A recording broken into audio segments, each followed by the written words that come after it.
What is up? Thank you for coming to my channel, Prison POV. Shout out to the joiners, shout out to the Point of View crew, and trip on this. My brother, Ricochet, is in a California prison with a 2024 out date.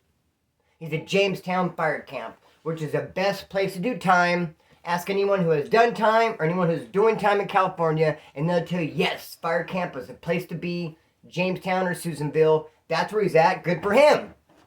I've been thinking about writing him. I got a little stamp off the side, save for him, tossing the idea around. I'm going to reach out to the little homie, my brother Ricochet. But then imagine my surprise yesterday morning when I got an Instagram request from him. I was like, what? I know they have cell phones in prison. Been there, done that. But there's a big difference. By that, I mean I've been in prison with a cell phone. Been there, done that. But there's a big difference between having a cell phone in prison, using it for your business, using it to make things happen, and then just be after breakfast doing Instagram follows and Facebook stuff and likes. And I'm not saying it doesn't happen. I can't picture my brother doing that. So we're talking. I knew it wasn't him. Straight up catfish. Someone perpetrated to be my brother, and here's what gave him away. Right away, he starts hitting me up for money for food. And I was like, oh, you want food? I was like, you probably want a foot-long meatball. Me and my brother had the same sense of humor, man. I figured when I told him, hey, I bet you want a foot-long meatball, he'd be like, oh, dog, yeah, I want two of them. Or he'd joke, he wouldn't let that joke slide by. He would say something, and the perpetrator didn't. I was like, man, what? And then he starts using bet and for show. I was like, yeah, I'm going to send you some money, for show. I was like, I love Ricochet, yeah, bet. And I was like, dude, when did you start saying for show and bet? What in the heck? I was like, matter of fact, what's her mom's name? Dude, block me. I can't believe some clown, some perpetrator pretending to be my brother, bro, to try to hit me up to hustle for money. Damn, dog. Homeboy talk about no hustle, Russell. It's the best you could do. Anyways, be that as a man, I'm going to write my brother a letter. I can't wait to tell him if someone perpetrated and pretend to be him. He might get a kick out of it. So trip on this, man. Shout out to the homeboy Larry. Good dude. And he gave me an idea for this video. I have 3 thumbnails made. I have the video, Do You Have to Do Time to Be a Wood? I have Doing Time with San Bernardino Woods, and I have this one right here. I'm going to talk about law library. Because, hey, man, if you're in Kern County Jail, if you're at pretrial, and you're in D3, and you have an enemy, you have someone in D4, and you want to rip their head off, bro, don't worry. Don't fret. You're going to have action. How are you going to have action? In the law library. Because all those pods in Kern County Jail all share the one single law library. And I believe it's law that they do provide us with a law library. If we're working on our case, dude, they got to give it to you. They must, because they give it to you. And they don't give you anything unless they have to. So, bro, they got this law library. You put a little request in. I think it's every other Thursday your pod will go. And you could easily take off on the dude who you have no action at because he's separated through a thick concrete wall. The law library. I think more people have gone to the law library to handle shit in a fight than actually look up cases. So let's talk about some of these stories. I have a gang of them, and I brought a couple of them with me, my favorites. Now, in preparing for this video, pardon me, I was thinking about libraries and prison, and it reminded me of CMC West. Because when I'm at the CMC West, they have 4 yards. And guess what? They share the same library. There's a law library there as well, but there's a straight up library, law library, all 4 yards share it. And so that's how the Bakersfield boys, about once a month, every couple weeks, would all meet up at the law library and kick it. To check on each other's programs, it's like a little meet and greet, and just hang out. So when I got to CMC West, the homeboys were telling me, hey, on my yard, hey, Bakersfield Deep, we've got a lot of homeboys on these yards. You're going to get a chance to meet them. I knew some of them, like Danny Farmer was on the yard next door. Couldn't wait to see him, homeboy. It's like we got a lot of homeboys at this prison, and we're going to meet each other. We're going to have a family reunion at the library. So I was pumped up. Like in a couple weeks, we're all going to go. So I was like, awesome. But not only was I excited about going to the library to meet the homeboys, I was also excited about books. I like to read, bro. You're in prison, dorm living, you don't have a TV. Even when I have a TV in a cell, I still like to read, bro. I like to read. When I was a kid, a bookworm, I like Sidney Sheldon, Lewis Moore, Robert McGammon. Let's go to the library. Let's do this. Now, the thing about it, though, and they kept telling me, hey, Splinter, in just a couple days, we're going to go to the library. We're going to meet all the homeboys. They were telling me that. Get ready. Hey, we're going to the library. We're all going to meet and kick it. But what they didn't tell me, I slipped through the cracks, is that this next trip to the library, they were going to batter a dude. Premeditate, just whoop someone's ass. This Bakersfield Wood who was on the 2-yard. And they didn't tell me. Because I guess I slipped through the cracks. When they were trying to keep it from me, it says this dude thought that this dude told me, and they thought I knew, and then this group of homeboys, they thought I knew, they thought this dude told me, and just no one told me that we were going to go there and there's going to be a battery on this Bakersfield Wood on the 2-yard because he stole a jar of coffee from his cellie.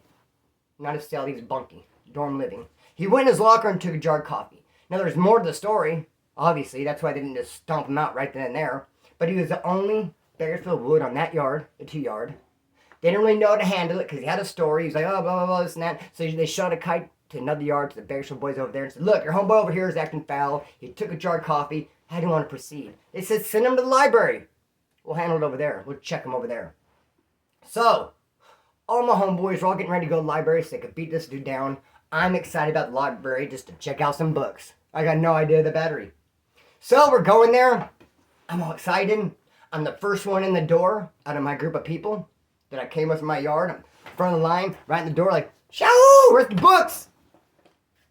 I get in, I walk back to the back, and I see who I recognize. I heard the description, the dude who has the keys for all the Bakersfield Woods at that prison, CMC West. There's one dude at the top of the totem pole, the very top, and they told me about him, and I could tell by looking at him, that's the dude. That's the dude they described to me, who's at the very top, has the keys for all the woods for Bakersfield at this prison. I saw him, and I wanted to walk over and introduce myself. He was sitting down, but he was having a very intense conversation with the dude across from him. Very intense. There was a couple of dudes standing around. I didn't know any of them. And I just thought it didn't feel right to walk up and introduce myself. I would have felt like I was interrupting. It just didn't seem good. I thought, you know what? I'm going to go look at some books. And when more of the homeboys come in and I see them all gathered, I'll have my couple little books and I'll go over and I'll meet everybody. But now is not the right time. I feel like I'd be interrupting. But what they're doing is they're confronting that dude. They're getting all up in his ass. They're getting ready to beat him down. And I pick up on the tension and vibes. I go, this is not for me. But it was for me. I should have been right there as a Wood from Bakersfield involved. No, this isn't for me, I thought. So I'm over looking at books. I see more homeboys walking over there. And I'm like, Harry Potter. You got Harry Potter, dog? And oh shit, dude, magazines too. A magazine rack, straight up, a guitar magazine. I'm looking, I'm excited, I got some books. I see my homeboys over there, and I figure, I have enough books. I see them all starting to stand up. I'm like, are they leaving already? And so I walk over, and I see dude laying on the ground. I'm like, oh my gosh, what happened? Did he faint? Hypoglycemic? He's not getting the right nutrition at this prison. This place feeds like trash. Get that way! Like, no, Splinter, let's go. I'm tripping on dude. I'm like, they had a book back there on CPR, if anyone's interested in reading it and figuring out how to help this guy. Me, I know, I didn't read that book, I have no attention to. But hey, if anyone else is willing, we gotta go, Splinter, we gotta go. I'm like, what about my books? And it didn't register to me that they just knocked this dude out. I didn't know why he was laying there. And then everyone's leaving real fast. Come on, Splinter. I was like, I got these books. No, leave the books. So I left them. We're walking. I'm like, what's going on? They go, just knocked it out. There's a regular dude stealing coffee from his bunkie. I'm like, what? The dude on the ground from Bakersfield? Oh, we came here for a beating? I thought we came here for family reunion. Dude, I was pissed off, bro. I can't believe that they drugged me there for a battery and didn't even tell me. I felt stupid. I'm over there, Harry Potter! When all the homeboys are over there checking this dude and getting ready to beat his ass, and I'm over here like, cool, magazines? And bro, how did it make me look? What's up with Splinter? What's up with that dude? How come he's over there looking at books and we're over handling business? But bro, I threw a fit. I made sure they shot kites to the homeboys. Hey, Splinter didn't know. No one told him. He had no idea. But bro, hey man, what's the moral of the story? I don't know. No moral. But that was some crazy shit, though. Be that as a main, trip on this. I met this dude on the streets. I met this guy on the streets. I met him at some house. He was just talking to me. I didn't know why he was talking to me. I'm kind of captivating, a little bit magnetic. Okay, I know why he was talking to me. He was talking to me, bro. I didn't ask him no questions. And he's telling me about a tattoo that he just got. And I'm like, okay. Then he told me who gave him the tattoo. And I know that dude is HIV positive. So I said to him, you know that dude's HIV positive, right? He's like, yeah, I knew that. He told me and told it. And I was like, all right. And then he went so far as to say it was with a homemade gun even. Now, if you have a professional gun, it's all like, They even have like plastic on the wire. Everything's all plasticed up. It's really going to keep that blood inside the gun, I suppose. Like a professional gun would be more professional. Whereas a homemade gun, just fluids everywhere. It's like dude, if I was going to get a tattoo from someone HIV positive, which I wouldn't, I would prefer a professional gun, not some little stuff all rigged up. But he's like, yeah, that little homemade gun. This guy slung that sink on me. And I was like, dude, you know he's positive, right? He's like, yeah. He told me. All right, cool. Then about a month later, I go into county jail to the holding tanks. I just got arrested. And I see that dude had a tattoo. He's there because he overdosed on Garga, on some black. He did a big old shot of black and he OD'd. And this is back in the day when drugs were still criminalized. Now they would never take you to jail for overdosing. Back then they did. They snatched him up. They would take him to jail. And there he's in the holding tank with me. Dude, he looked like he was still overdosing. He's like, I'm here for overdosing. I was like, dude, you still are overdosing. Had I read that book on CPR at the library that day, I'd probably be able to help you out. But I would never read such a book. But dude, you don't look well, dude. Like you have no pupils. I don't even think you're breathing. He was still very, very high. And he was being kind of rude to me. He was being shitty. He had like an attitude. And I said I was asking stupid questions. Because I asked him. I said, damn, did you almost die? He's like, yeah, dude, I overdosed. What do you mean? Of course I did. I was like, dude, I think you're still in the process of dying now. So I was trying to talk to him. He was being rude and shitty. And I'm like, bro, my bad. I'm just trying to keep the conversation flowing so you don't flatline. You don't go out on me. I always saw on TV, like, keep him talking. You don't look good. But hey, if you don't want me talking, bro, fine. He's being rude. I said, whatever. Then they take us to our pods. I believe A pod. I go into A2. He goes into A4. What, Mandarin? Come here. A couple days later, I get a kite from him. Splinter, you got a kite. What happens? Someone beats on the door. You walk over, or not the door, the wall, whatever the door, and boom, a kite comes over. Someone picks it up. It's all folded real small. It says Splinter on it. Dude, you got a kite. I open it up. Someone's just going off on me, cussing me out.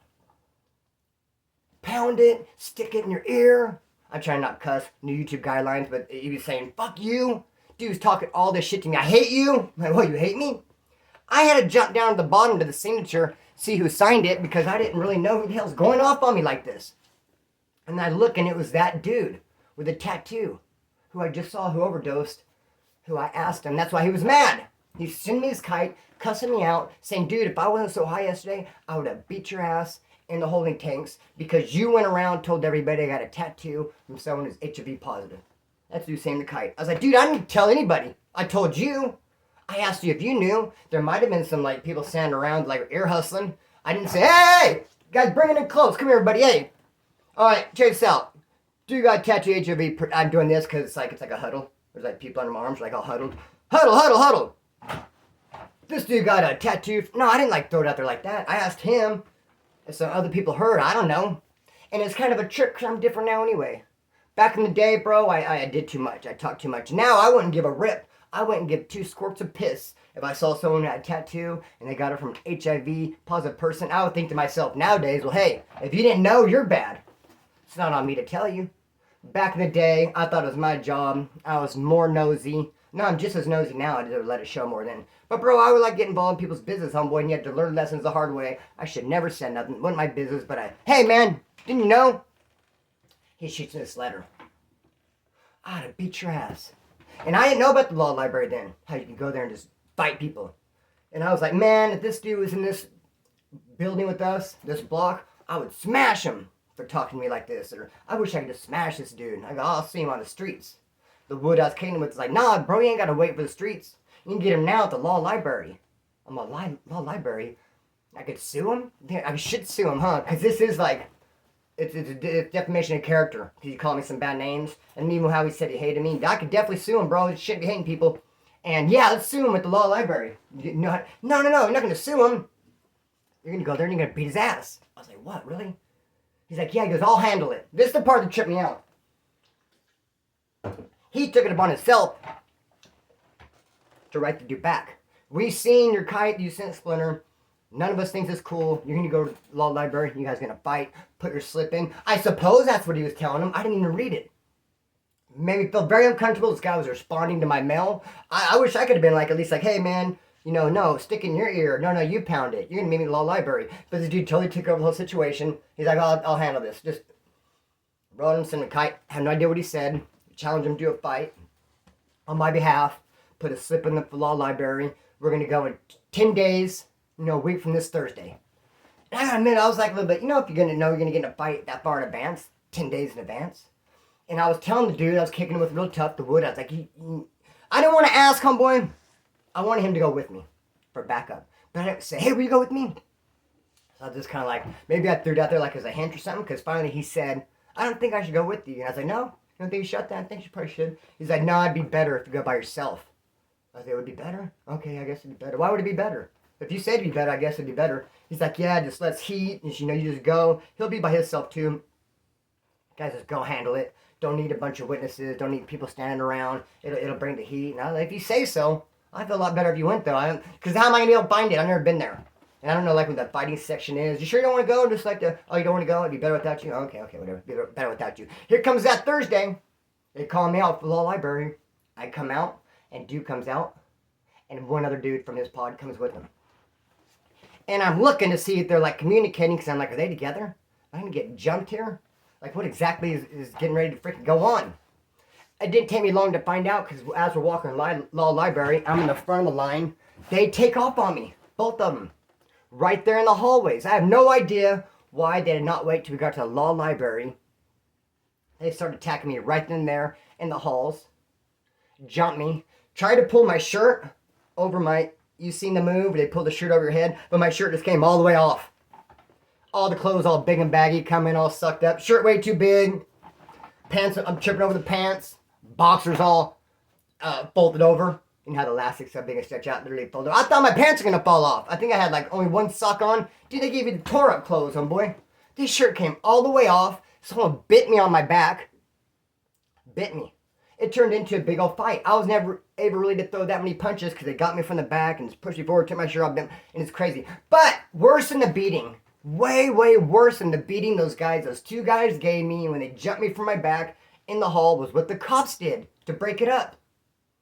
When the cops broke it up, one of them came in and grabbed my foot and started dragging me. And as I'm being dragged away by my foot, there's another cop walking next to me doing like hammer faces on my fist. Just slowly walking like bam, like it's like on a production line, like bam, like he's stamping like a license plate, bam. It also reminded me when I was working in Nestle this time, and we had these handrails, and this welder just made this handrail, and there's this welder and this helper, he was grinding the welds, but the welds were ground. He did a great job. Good job on the welds, dude. You don't need to grind them anymore. But he didn't feel like he was finished. So the welder was walking away with the handrails to go install them, and he's following them, still grinding. Like, whoa, put the grinder down. Step away from the grinder. That's what it felt like when I was getting pulled by my foot. And then even after the fight was broken up, they had the guy secured. They had me drag away from my foot. A guy comes in with a pepper ball gun and shoots. Boom, boom, boom. I got hit with a pepper ball gun. It hurt worse than the bite. When they took me to the nurse station, they're looking at the bite. I was like, forget the bite. Look at the bite that the pepper ball gun put on me. And dude, I hate tear gas. I hate pepper spray. You know how it makes your eyes water and like you snot up? That's not, when you see me like my eyes watering, those are real tears. That is not from the pepper. That is not from the hot sauce they put into the spray. That's straight up tears. Because I hate it, dude. It makes your eyes clench. You can't even open your eyes, but you want to. And it's just, dude, it's painful. It's itchy. It's red. I hate it. And it was already broken up, bro. And it come in. Look. Off the hook, bro. Way out of line. So trip on this. We got to get moving. I'm getting ready to go to work. Bro, I'm in county jail. Law library. I want to go to law library. I just literally want to go. It's when all that asbestos stuff was going on with my dad. I needed to get the asbestos, my attorneys in Oakland, their address. I put a slip into the law library requesting that they look it up and send it to me, and they hadn't done it. So I guess I got to go to the law library and get it. So I put a slip in for the law library, and this black guy, who's a J-Cat. I know he's a J-Cat. You can always tell by the workouts. He had some really weird workouts. He would stand in one place with a leg up like this and one hand like this, and he would just be tightening all his muscles, standing very still, and you're like, what in the hell? Till you see him pouring sweat. And it's like, he must be doing something. And he would do this thing with just tighten all his muscles. Stand there in one place, tightening his muscles until he starts pouring sweat. Like, I guess, and what's that? So I'm like, I don't know what that is, but I feel like it's something. His people were always getting on to him. He's always in trouble. I don't know for what. Like I said, I'm nosy. I was there hustling. I was trying to find out. They'd be yelling at him. I'd get close. I'd read my book. Like, what's he getting yelled at for? I can never really pick up on it, but he's in trouble with his people. These weird workouts. Always hanging out by himself. A little bit of a J-Cat. He saw me put the slip in for the law library and came up and asked me, hey, what is that? What's the slip you put in? I was like, law library. He's like, what's it for? I said, go to the library and look up law books. He was annoying. He's like, well, can you stand up or do you have to sit? I was like, either or. He's asking me stupid questions. I was giving him one-word answers. I was just avoiding him. I don't want to hang out with this dude. I don't know why he just picked me to come keep talking to me. Then I noticed he put a slip in for law library. He said, hey, I put a slip in. Mine goes same time as you. I was like, I don't know. I don't make the list for who goes. I was thinking, why does this dude keep talking to me and just trying to earn? The day goes to the law library. They pull me out. They pull the black dude from my pod. He's still talking to me. They got pencils there. I'm like, I don't know, man. Bring your own. Probably better. Bring a pen. I don't know if they have a pen there. And then they bring another black guy out from another pod. They don't know each other. He has all kinds of files. He has some stuff. He's going there to do some serious research. I'm going there to get an address. I don't know the black dude from my pod, why he's going. He's talking to me, though, constantly. On the way there, even. I'm in the back of the line this time. All the way in the back. After I got jumped that time, I was like, I'm going in the back of the line from now on. Learn my lesson on that one. So we're walking. The black dude who I had no idea is the very, very front. The black dude from my building is in the middle. I'm in the back. As we get in the law library, that dude, the black dude, turns around and pops me so hard in my freaking face, I feel like it knocked me out. My eyes bugged out like a cartoon. What was that? Dude, it popped me like bam. I really feel like it knocked me out. I woke up. I was very, very stunned. I went to like grab by his throat like, ah! But it came across like, in my head, I'm like this, all crazy looking, ah! But really I just, very limp. Just like, grabbed hold of his shoulders, grabbed hold of his shirt like this to hold myself up. My legs became entangled in his legs. I don't know how we fell down. I fell on top of him. I'm still out of it. And I just put my head on his face. And I start grinding like my forehead into his nose. And I have my hands around his neck. And I'm really just trying to come out of it. Trying to snap out of being so dazed from him popping me so hard in the mouth, dude. I was out of it still. I'm trying to get my composure, and just as I start to get it, and I sit up on him, and he's on his ground, he's trying to grab me, and we're like wrestling a little bit, and I'm just trying to like, wake up, Splinter, down. I call myself Splinter sometimes. So, as I start to sit up, and the other black dude decides to jump in. I don't see what he did to me, but I think he kicked me. I think he kicked me like a horse. In my head, it looked like this. In my head, it came and went. In my head, it came and, bro, like a buck, like, that's what I think he did. I went freaking flying. Then I couldn't get up. They're both on me. There's a cop going, stop. You guys stop. Break it up. I'm like, they're not going to stop. I think the cop actually broke out a stop sign and did this. And then turned around. It was slow. Stop. Slow. Break it up, guys. Break it up. Well, they're on me. There's bombing on me. There was a fire alarm. I was going to try to reach out and get it. I was going to pull the fire department there to break this fight up because they were giving me the what for, homeboy. Finally got broke up. Cops came in, took the two black dudes away, sent me back to my pod. And bro, I told that story all summer long. Everyone's like, Splinter, tell us how the black guys jumped you in the law library. Getting straight up pleasure for my pain, homeboy. It wasn't painful. It was pleasure for me too. I like it. It's a good story. Here I am telling to you. I got to go to work, cut the string and let it fly. Many, many more videos to come. I apologize, been on pause. Work's been kicking my ass, but quiet as it's kept, just between me and you. I think I'm getting laid off in a couple weeks. So it's going to be back to full-time YouTube, putting applications in. I don't know, man. And I need to go get this car so bad. I need your guys' help. Let's talk about that too. Cut string, let it fly. Peace.